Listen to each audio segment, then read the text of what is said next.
ಮಾನ್ಯ ಸಿದ್ದರಾಮಯ್ಯನವರೇ, ನಿಮಗೆ ಸ್ಪಷ್ಟವಾಗಿ ಕೇಳಲಿಕ್ಕೆ ಬಯಸ್ತೀನಿ.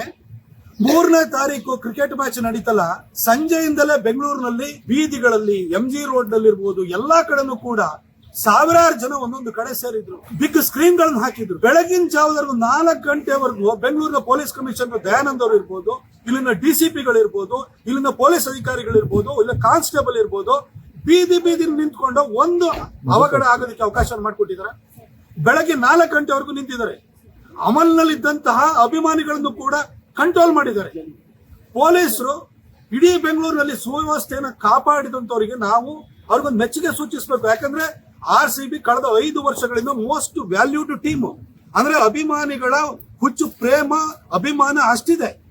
ಅದನ್ನ ಇಷ್ಟು ವರ್ಷಗಳಿಂದಲೂ ಕೂಡ ಒಂದು ಸಣ್ಣ ಅವಘಡ ಆಗ್ಲಿಕ್ಕೆ ಅವಕಾಶ ಕೊಡದಲ್ಲೇ ಬೆಂಗಳೂರಿನ ಪೊಲೀಸರು ಕಾಪಾಡಿದ್ದಾರೆ. ಆ ಪೊಲೀಸರು ಬೆಳಗ್ಗೆ 4 ಗಂಟೆವರೆಗೂ ಕೆಲಸವನ್ನ ಮಾಡಿದ್ದಾರೆ.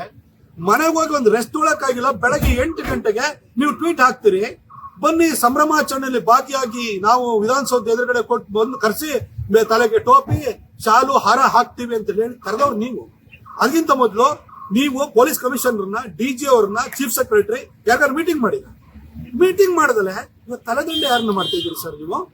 ಆಯ್ತು, ನೀವೇ ನೆನ್ನೆ ನಿಮ್ಮ ಸಂಪುಟ ಸಭೆ ಆದ ನಂತರ ಹೇಳ್ತೀರಿ, ಪತ್ರಕರ್ತರ ಪ್ರಶ್ನೆಗೆ ಉತ್ತರ ಹೇಳ್ತಿರ್ತೀರಿ, ಇಂಟೆಲಿಜೆನ್ಸ್ ಫೇಲ್ಯೂರ್ ಅಂತ ಹೇಳ್ತೀರಿ ಸರ್. ಹಾಗಾದ್ರೆ ಬೆಂಗಳೂರು ಪೊಲೀಸ್ ಕಮಿಷನರ್ ನೀವು ಸಸ್ಪೆಂಡ್ ಮಾಡೋದಾದ್ರೆ, DCP ಅವ್ರನ್ನ ಸಸ್ಪೆಂಡ್ ಮಾಡೋದಾದ್ರೆ, ಹಲವಾರು ಪೊಲೀಸ್ ಅಧಿಕಾರಿಗಳನ್ನ ಸಸ್ಪೆಂಡ್ ಮಾಡೋದಾದ್ರೆ, ಇಡೀ ಬೆಂಗಳೂರು ಪೊಲೀಸ್ ಅದಕ್ಕೆ ಹೊಣೆ ಮಾಡೋದಾದ್ರೆ, ಇಂಟೆಲಿಜೆನ್ಸ್ ಫೇಲ್ಯೂರ್ ಇದೆಯಲ್ಲ, ಅದಕ್ಕೆ ಯಾರನ್ನ ಹೊಣೆ ಮಾಡಬೇಕು ಸರ್ ನೀವು?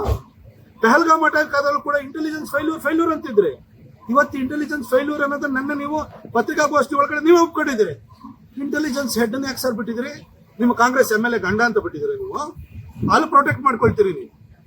ಏನ್ ಸರ್ ಸಿದ್ದರಾಮಯ್ಯನವರೇ, 11 ಜನ ತೀರ್ಕೊಂಡ್ರು ಕೂಡ ಆ ತೀರ್ಕೊಂಡಿದ್ದಿನ ಸಂಜೆನೆ ನೀವು ಮಾಧ್ಯಮಗಳು ಉದ್ದೇಶಿಸಿ ಇಂಥ ಘಟನೆಗಳು ಎಲ್ಲಾ ಕಡೆ ನಡೀತವೆ, ಇದೇನು ಹೊಸ್ತಲ್ಲ, ಕುಂಭಮೇಳದಲ್ಲಿ ನಡೆದಿತ್ತು, ಈ ತರ ನಿರ್ಭಾವಕವಾಗಿ ಮಾತಾಡ್ತಿದ್ರಿ ನೀವು. ಸೆನ್ಸಿಟಿವಿಟಿನೇ ಇಲ್ಲ ನೀವು. ಇವತ್ತು ಪಬ್ಲಿಕ್ ಒಪಿನಿಯನ್ ನಿಮ್ ವಿರುದ್ಧ ತಿರುಗಿತು, ಮಾಧ್ಯಮಗಳು ನಿಮ್ ವಿರುದ್ಧ ತಿರುಗಿದು. ಹಾಗಾಗಿ ಈ ಒಂದು ತಿಪ್ಪೆ ಸಾರಿಸೋದಕ್ಕೋಸ್ಕರ ಯಾವ್ದೋ ಒಂದು ಬಲಿ ಪಶುನ ಹುಡ್ಕೊಂಡ್ ಬಂದಿದ್ರೆ ಅದು ದಯಾನಂದ್ ಸರ್ ಆಗಿದ್ದಾರೆ, ಇಲ್ಲಿ DCP ಶೇಖರ್ ಆಗಿದ್ದಾರೆ, ಬೆಂಗಳೂರಿನ ಪೊಲೀಸ್ ಆಗಿದ್ದಾರೆ. ಆದ್ರೆ ಬೆಂಗಳೂರು ಪೊಲೀಸರು most efficient police. Dayanand sir ಒಂದು ಫೈನೆಸ್ಟ್ ಆಫೀಸರ್ ಅವರು. ನಾನು ಅವ್ರನ್ನ ಮೈಸೂರಿನಲ್ಲಿ ನೋಡಿದ್ದೀನಿ. ನಮ್ ದಸರಾನ ಅಚ್ಚುಕಟ್ಟಾಗಿ ನಡೆಸ್ಕೊಟ್ಟಿದ್ದಾರೆ ಅವರು. ಅವ್ರು ಇಂಟೆಲಿಜೆನ್ಸ್ ಹೆಡ್ ಆಗಿದ್ದಾಗಲೂ ಕೂಡ ಕರ್ನಾಟಕದಲ್ಲಿ ಅಷ್ಟು ಅಚ್ಚುಕಟ್ಟಾಗಿ ಅವರು ಕಾರ್ಯನಿರ್ವಹಿಸಿದ್ದಾರೆ. ಅವರು ಮಂಗಳೂರಿನಲ್ಲಿ SP ಆಗಿದ್ದಾಗಲೂ ಇರ್ಬೋದು, ಎಲ್ಲ ಕಡೆ ಹೋದ ಕಡೆ ಎಲ್ಲರೂ ಕೂಡ ದಯಾನಂದ್ ಸರ್ ಒಳ್ಳೆ ಹೆಸರು ತಗೊಂಡ್ಬಂದಿದ್ದಾರೆ.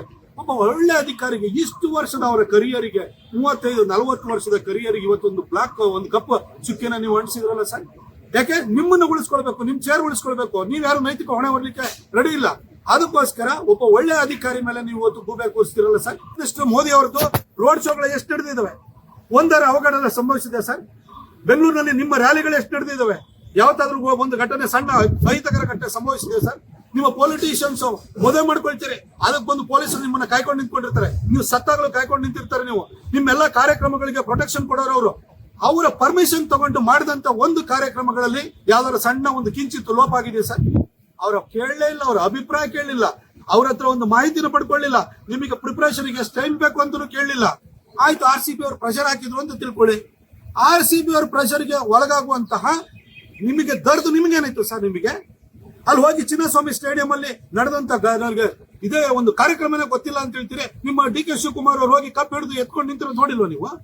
ನಿಮ್ಮನ್ನ ಯಾರಾದ್ರೂ ಏರ್ಪೋರ್ಟ್ಗೆ ಬನ್ನಿ ನಿಮಗೆ ರಿಸೀವ್ ಮಾಡಕ್ಕೆ ಬನ್ನಿ ಅಂತ ಕರೆದಿದ್ರ ನೀವು? ಅಲ್ಲಿ ನಿಮ್ಮ ಉಪಮುಖ್ಯಮಂತ್ರಿಗೆ, ನಿಮ್ಮ ಮಂತ್ರಿಗಳಿಗೆ, ನಿಮ್ಮ MLAಗಳಿಗೆ, ನಿಮ್ಮ ಸಚಿವರಿಗೆ ವಿಧಾನಸೌಧ ಎದುರುಗಡೆ ಪ್ರೊಟೆಕ್ಷನ್ ಕೊಡ್ಬೇಕು, ಜನರು ಮೇಂಟೈನ್ ಮಾಡಬೇಕು. ಹೆಂಗ್ ಮಾಡಕ್ಕಾಗುತ್ತೆ ಸರ್? ಇಷ್ಟು 5-7 IPL ಮ್ಯಾಚ್ಗಳು ಬೆಂಗಳೂರಿನಲ್ಲಿ ನಡೆದು ಒಂದಾರ ಘಟನೆ ಸಂಭವಿಸಿದೆ ಸರ್.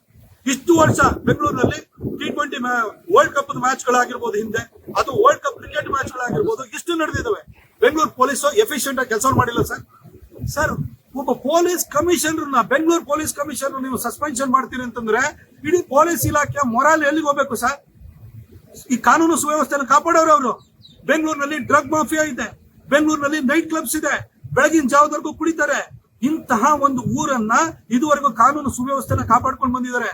ಇಡೀ ಇಲಾಖೆ ಮೇಲೆ ಇವತ್ತು ನೀವು ಟಾರ್ಗೆಟ್ ಮಾಡಿಕೊಂಡು ಇಲಾಖೆಗೆ ಕಪ್ಪು ಚುಕ್ಕೆ ಬರೋ ರೀತಿಯಲ್ಲಿ ಇಲಾಖೆ ಒಬ್ಬ ಮುಖ್ಯಸ್ಥನ ನೀವು ನೀವು ಸಸ್ಪೆನ್ಷನ್ ಮಾಡ್ತೀನಿ ಅಂತಂದ್ರೆ ಈ ಪೊಲೀಸ್ ಇರೋದು ಏನಕ್ಕೆ ಸರ್? ನಿಮ್ಮ ರಾಜಕೀಯಕ್ಕೂ ಬಲಿ ಆಗಬೇಕು, ನಿಮ್ಮ ಎಲ್ಲ ಒಂದು ಏನ್ ತೆವಲುಗಳಿದೆಯಲ್ಲ ಪುಕ್ಕಟೆ ಪ್ರಚಾರ ತಗೊಳ್ಳೋದು ಅದಕ್ಕೂ ಅವ್ರ ಪ್ರೊಟೆಕ್ಷನ್ ಕೊಡ್ಬೇಕು ಅಂತ ಹೇಳಿ ನೀವು ಅವ್ರನ್ನ ದುರ್ಬಳಕೆ ಮಾಡ್ಕೊಳ್ತಿದ್ದೀರಾ. ಇವತ್ತು ಪೊಲೀಸ್ ಇಲಾಖೆ ಪರಿಸ್ಥಿತಿ ಏನಾಗಿದೆ ಸರ್?